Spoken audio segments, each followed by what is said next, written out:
Улсын их хурлын даргын ажлаа өгөх хүртэл арц намын бүлэг чуулганы хуралдаанд оролцохгүй.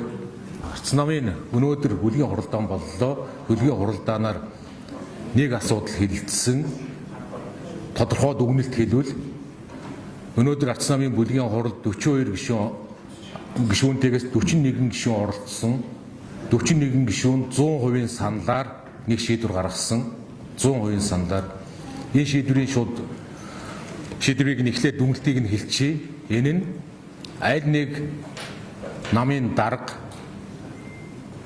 126 гишүүнтэй олон нам 5 нам оролцсон парламентын даргаар ажиллаж болохгүй. Энэ өнөөгийн улсын их хурлын дарга Монгол Ардын намын даргаар хавсран ажиллаж байгаа учрлыг улсын их хурлын даргын ажлаа өгөх хүртэл арц намын бүлэг чуулганы хуралдаанд оролцохгүй.